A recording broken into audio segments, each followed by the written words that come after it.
Seguimos desde la redacción central de La Izquierda Diario en Argentina, comunicándonos con distintos corresponsales, de tanto a nivel nacional como de la red internacional de La Izquierda Diario. Sumamos a Lucho Aguilar, parte de la redacción de La Izquierda Diario. Buenos días, Lucho, ¿cómo ¿Qué estás? tal, Pato? ¿Cómo andás? Efectivamente, hoy, en el día de hoy, lunes, ¿no? Estamos haciendo una serie de entrevistas, de conexiones, transmisiones con la red internacional de la Izquierda Diario, con corresponsales en distintos lugares de Europa, bueno, de América y también de la Argentina, para conocer un poco cómo lo que está sucediendo con la pandemia del coronavirus, que es un tema excluyente de la política y de los grandes temas nacionales, para ver bueno, qué está sucediendo en cada lugar. En este momento estamos en comunicación con Juan Cruz Ferrer. Él es periodista, es corresponsal de la izquierda, del Les Boys, perdón, en Nueva York. Juan Cruz, ¿cómo estás? Buen día. Buen día, comandante. Bueno, hemos charlado con corresponsales bueno, de Francia, España. Queremos saber qué está pasando hoy en Estados Unidos con la cuestión del coronavirus, ¿no? Las medidas que ha tomado el gobierno, cuál es la situación social.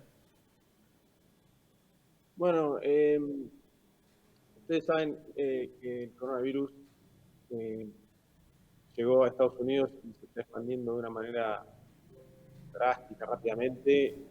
Hoy el número de casos a nivel nacional es de 776, viene aumentando muy rápidamente. Incluso este número se considera que está muy subestimado porque durante los últimos 10 días al menos la disponibilidad de test para diagnóstico era muy escasa, eh, así que se considera que puede ser 3, 5, 10 veces la realidad. Así que, bueno, en cuanto a la realidad económica y social, ustedes saben que los vuelos se cancelaron, todos los vuelos están bloqueados de Europa, de Irán, de China. La CDC, o sea, la máxima autoridad de control de enfermedades a nivel nacional, eh, sacó una recomendación ayer de no hacer ninguna reunión de más de 50 personas por los próximos 8 semanas, o sea, 2 meses, no va a haber ningún tipo de reuniones de ese tipo.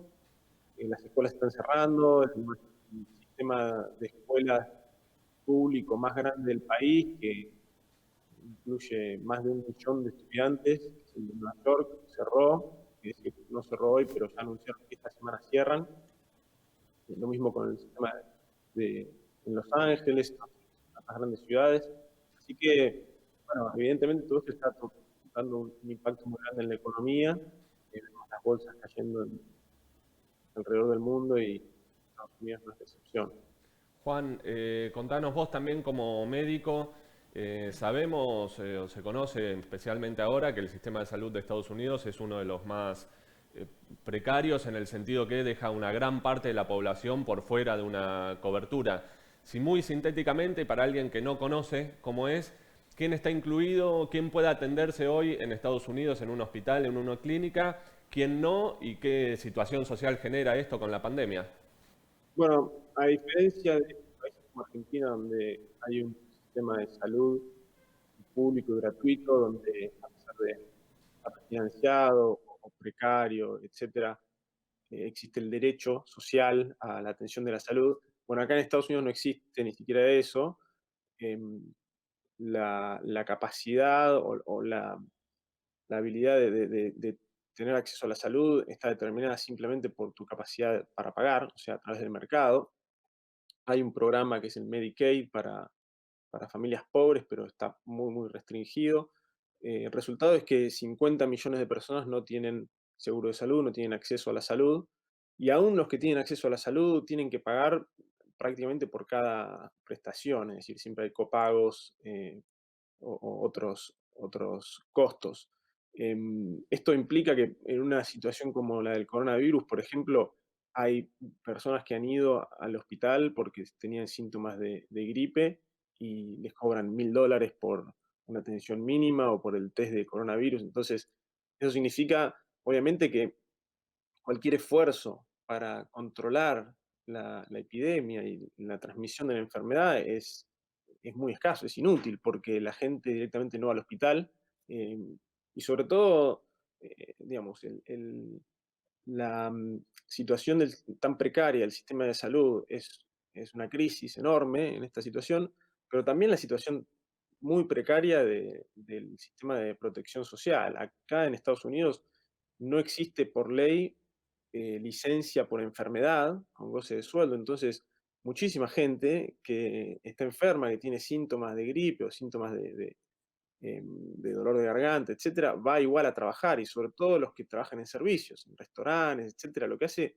eh, una combinación explosiva, porque evidentemente si para mí no ir a trabajar significa que no me van a pagar, es probable que decida ir a trabajar de todas formas y me transformo en un foco más de transmisión del virus. Juan Cruz, disculpa, hablando de la situación de la clase trabajadora, de los sectores populares en Estados Unidos, comenzó a haber en los sectores por ahí afectados por algunas medidas, ¿no? Como el entretenimiento, la gastronomía, el turismo, despidos o algún tipo de medidas patronales, ¿no? Contra los trabajadores. Mira, todavía no hay datos macro, digamos, digamos, públicos de noticias de grandes empresas que hayan echado cientos de trabajadores o algo así.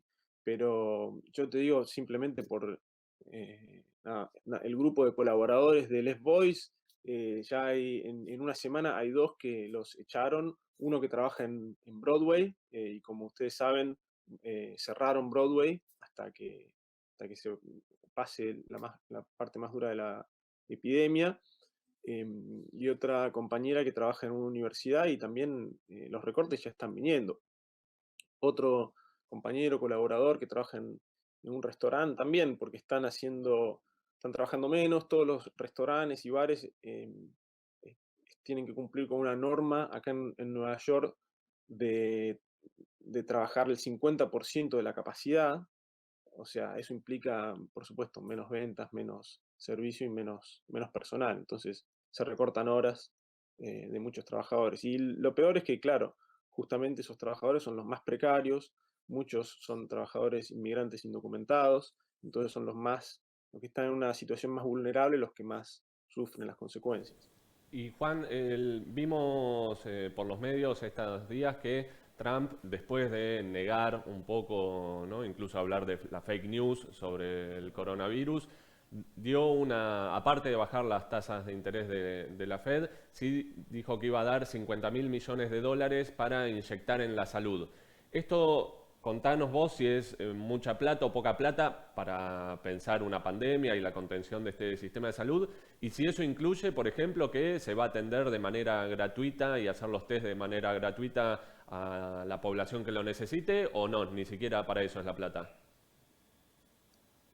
La verdad que todavía no hay muchas explicaciones de cómo se va a gastar ese dinero, aunque se hizo el anuncio, por supuesto, eh, y muy probablemente se termine ofreciendo los test de manera gratuita a todos los que lo requieran, porque simplemente fue una crisis enorme que durante 15 días no había accesibilidad, entonces eso generó un problema político que me parece que se va a resolver. Ahora, lo que está bien claro y que ya anunciaron es que no está cubierta la cobertura del tratamiento de la enfermedad. Es decir, tratamiento en cuanto a medicamentos, todavía no hay tratamiento efectivo, pero si vos requerís asistencia respiratoria mecánica o internación o algo, eso corre por cuenta tuya.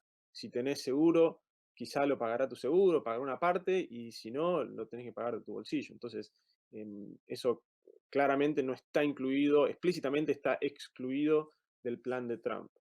Y por otro lado hubo un proyecto de ley que presentó Nancy Pelosi, la eh, jefa de la bancada de demócratas en la Cámara Baja, para como alivio económico que incluye supuestamente una licencia de enfermedad con goce de sueldo, pero que en realidad es una mentira porque el 80% de la fuerza de trabajo, el 80% de los trabajadores queda por fuera, porque excluye a las empresas con menos de 50 trabajadores y a las que tienen más de 500 trabajadores, que son Walmart, McDonald's, todas las grandes cadenas de supermercado, O sea que incluso la editorial el comité editorial del New York Times salió a decir que era una ley que tenía unos agujeros enormes que no cubría la mayor porcentaje de la población. Juan Cruz, ahora te vamos a hacer una última pregunta, pero nos dicen que Wall Street está cayendo hoy un 12% y Que le están cerrando, están haciendo un nuevo cierre, ¿no? una nueva suspensión de la actividad. Toda esta dinámica económica de la suspensión, la caída de la bolsa y la suspensión de la economía, hay un clima raro, digamos. ¿Cómo se vive el clima político, pero en lo cotidiano? Bueno, sí, en realidad ah, hace media hora abrió Wall Street, así que no llegué a ver esa noticia, pero sí se veía venir porque ya las bolsas de Asia y de Europa venían cayendo 7, 9%, así que era bastante evidente que Wall Street iba a caer. Ya la semana pasada, el jefe de inversiones de JP Morgan y otros bancos estaban diciendo que la recesión es un hecho, que ya está acá. Yo creo que eso es así.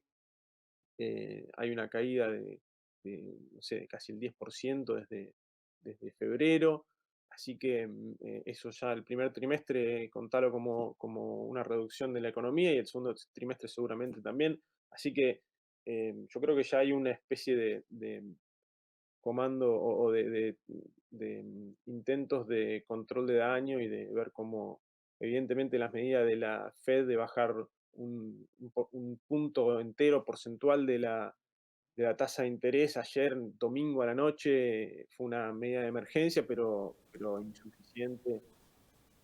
Y bueno, y hay un montón de incertidumbre. En realidad, digamos, eh, qué sé yo, como saben, bueno, eh, en gran medida las pensiones, por ejemplo, en Estados Unidos están invertidas en la bolsa también, los fondos de pensiones, hay un fondo público, pero la gran mayoría de los trabajadores que aportan a pensiones tienen su fondo de... Entonces, en gran medida, una caída de la bolsa también implica eh, la licuación del plan de jubilación de mucha gente. Entonces, es un escenario bastante catastrófico para la clase trabajadora. Para ir cerrando, Juan Cruz, dos preguntas en una. Se está sucediendo en la interna demócrata, hubo debates estos días. Primero, una lectura muy sucinta, muy resumida, de qué es lo que están planteando los principales candidatos en relación a qué solución podría tener el tema del coronavirus. Y si te parece cerrar con qué proponen desde Left Voice para, como respuesta, como solución al problema del coronavirus para el pueblo trabajador de los Estados Unidos. Bueno, tendría que ser una respuesta larguísima. Voy a tratar de hacerlo corto. Eh, Ayer hubo un debate presidencial, el último, entre Biden y Bernie Sanders, que son los únicos dos candidatos demócratas que quedan en carrera. La verdad que a esta altura Bernie Sanders no tiene muchas chances de revertir la ventaja que lleva Biden. No hubo mayores sorpresas. Obviamente que el debate giró mucho alrededor del coronavirus y es un terreno que favorece a Sanders en alguna medida, porque Sanders es el que viene proponiendo desde hace muchos años un plan de salud, un sistema de salud Medicare for All, que sería Medicare para todos, un plan donde todos estarían asegurados y donde los seguros de salud de medicina prepaga, como se le dice en Argentina, quedarían completamente eliminados, que sería, la verdad, un paso muy progresivo hacia garantizar el derecho a la salud a la clase trabajadora. Aún así, bueno, es algo que no está fuera de la agenda, fuera de la agenda política completamente. El debate fue bastante cordial, la verdad. Hubo alguna crítica de Sanders hacia Biden por tomar dinero bueno, de empresas que lucran con la salud, de grandes super PAC, que son estas campañas multimillonarias. Em, pero en general Biden se mostró bastante hegemónico, tomando incluso una parte del programa de Sanders, que es la de colegio gratis para todos, colegio gratuito, que colegio aquí no es colegio secundario, sino que es una etapa de la primera etapa de la universidad. Y tomando una medida de Warren también, que es con respecto a la ley de bancarrota de las grandes empresas. Y luego, nada, más en relación a lo que nosotros estamos proponiendo desde Les Voice, vamos a sacar, hace 2 o 3 días sacamos un artículo con algunas definiciones programáticas y mañana vamos a sacar otro con un programa de 10 puntos para resolver o para dar respuesta a la crisis por coronavirus, que incluye congelamiento de todos los despidos, detener todos los despidos, porque evidentemente la crisis económica que genera el coronavirus se descarga sobre los hombros de los trabajadores, así que primer medida tiene que ser la detención de todos los despidos, aprobar una ley federal, nacional, de licencia por enfermedad, con goce de sueldo para todos, proveer acceso a la salud, tanto no solamente a test, pero a tratamiento y a cualquier tipo de asistencia que sea necesaria para toda la población que vive en Estados Unidos. En general, incluso las medidas más progresivas excluyen a los inmigrantes indocumentados, así que a nosotros nos parece importante que eso esté incluido. Y bueno, una serie de medidas más que garantizarían un bienestar de la clase trabajadora en un momento en el que se vienen al menos 2, 3, 4 semanas o más de reducción drástica de la economía y de despidos, suspensiones, etcétera, para garantizar o para reducir al máximo los costos económicos a las grandes empresas. Bueno, estamos hablando con Juan Cruz Ferrer. Él es médico, es corresponsal de Left Voice, parte de la red internacional de la Izquierda Diario. Te agradecemos mucho, Juan Cruz. Sí, una última muy cortita, a ver si nos puedes decir en 10 segundos. En Nueva York, que es donde estás vos, ¿se vive un clima de caos? ¿Hay problemas en los supermercados, en la calle, o la vida todavía sigue normalmente? Yo diría que a media. En los supermercados hay algunos que sí, que ves las góndolas vacías. Hay otros supermercados que es relativamente normal, quizá un poco más de gente. Hay más gente que la habitual, que va a los supermercados a comprar para abastecerse. Pero los subtes sí están mucho más vacíos que de costumbre. Yo creo que vamos a ver mucho más de eso, es decir, el cambio todavía no es tan drástico en este momento, pero vamos a ver cambios mucho más drásticos a partir de esta semana, que se cierren las escuelas y que los bares empiezan a funcionar mucho más reducido. Prácticamente va a haber un cierre de bares, restaurantes y va a haber un cambio más drástico en estos próximos días. Bueno, listo, Juan Cruz, bueno, ahora sí lo despedimos. Muchas gracias, saludos a todos los compañeros y estaremos en contacto para seguir cómo se desarrolla la situación. Un abrazo. Gracias por la invitación.